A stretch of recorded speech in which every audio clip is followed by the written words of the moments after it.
Hi everyone, hope you are well. Mandilake here. Welcome to my YouTube channel once again. Thank you so much for the new subscriptions. Thank you for the interactions. Thank you for the comments as well as the number of people that have actually come across our channel recently. We're seeing quite a lot of difference. We look forward to bringing you life-changing information when it comes to your finances because it'll definitely affect how you are performing in terms of your well-being as well. Today we want to talk to those who are around the country, and I would actually say this is more going to be relevant for South Africans. We don't know how it will affect the other countries. Maybe the rules are the same. But anyway, I wanted to speak to our employees, as we know most of the time that's my target market, because I want to help employees understand that they can use their salaries in order to generate wealth for their next generation and for the generations after that. It's all about how we make use of our salaries. It's very important for us to do things based on information. So we must take informed decisions, and it's mostly when we're talking about money. It's a currency. It affects a number of things whenever we choose to use it. How you use it in terms of are you using it to acquire assets? Are you using it to spend on expenditure? Is that expenditure helping you reduce your taxes? Because these things are the things that affects our wealth creation or wealth generation. Firstly, if ever you do not consider taxes when you are looking at use of money, you are most likely going to lose a lot of money to the government, which means it's money you are never going to see. You're supposed to see it on all the public facilities, and most of the time you don't see that. So it's most likely you're going to be just throwing this money onto this bottomless pit. If you don't consider things like your inflation, how inflation affects your money, where you store your money is going to be affected, which means you can actually grow broke even though you are making more money because of where you put your money.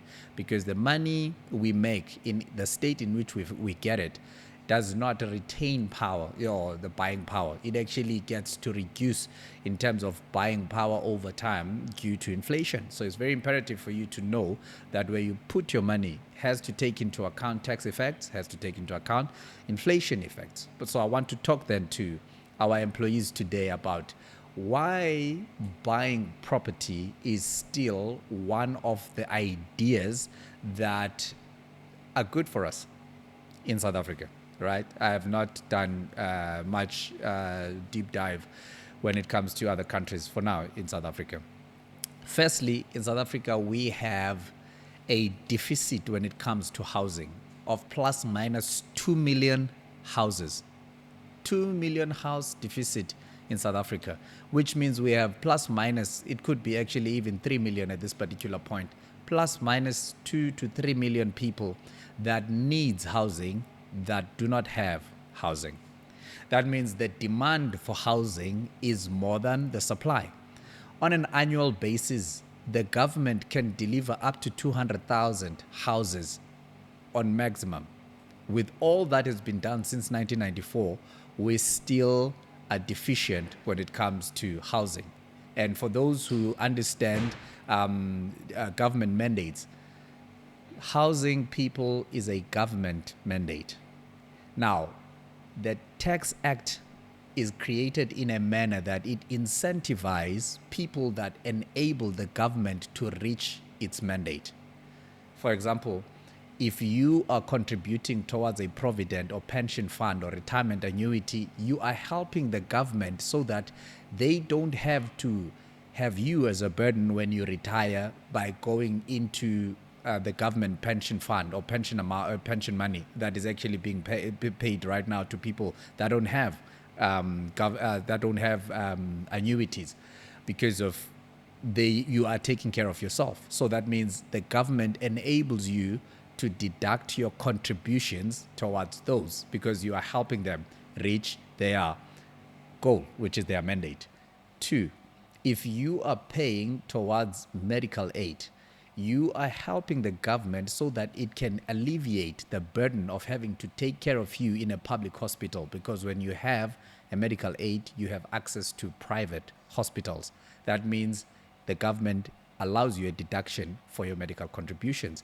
and the list goes on. So when I'm going then into property investment enables the government against this deficit that I'm mentioning right now of 2 million people that are without housing. So if you buy property other than the property you're staying in order for you to rent it out, the government gives you incentives.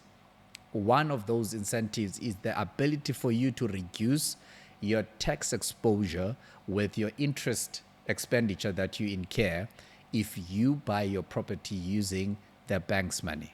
Now, this is imperative. It's one of the things that I talk about a whole lot.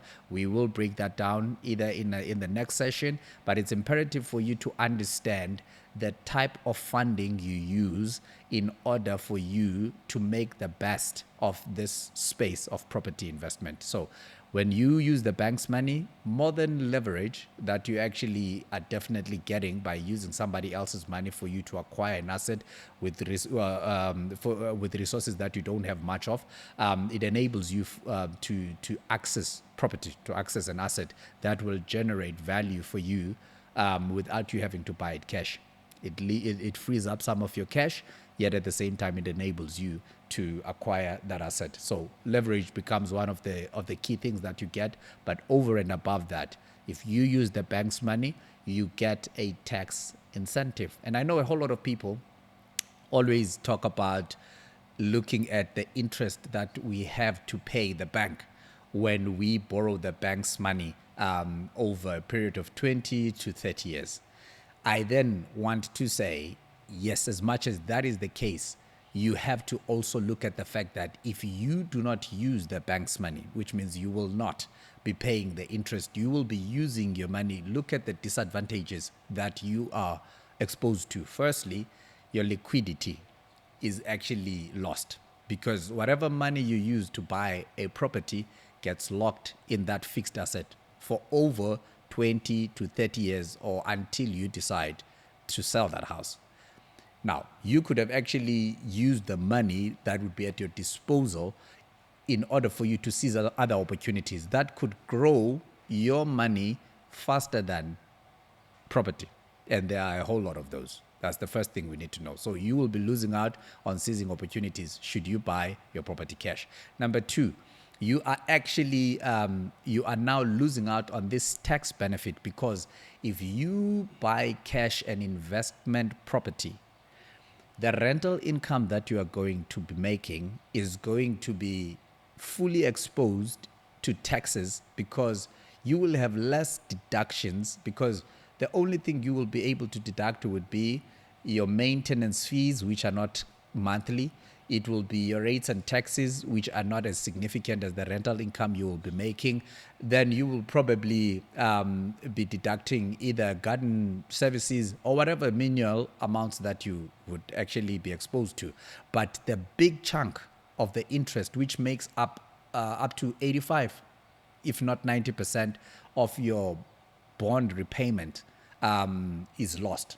That means then you will actually be losing the tax amount that you will actually be having to pay to SARS, or let's just say to SARS at this point, the tax amount you'll be having to pay to SARS on your rental property, the same way you are losing when you are when you're receiving your salary. So I'm just trying to get us to understand that there is a benefit with you understanding what kind of funding you should use in order for you to be best placed when you are investing in property. Firstly, we understand that there's a demand.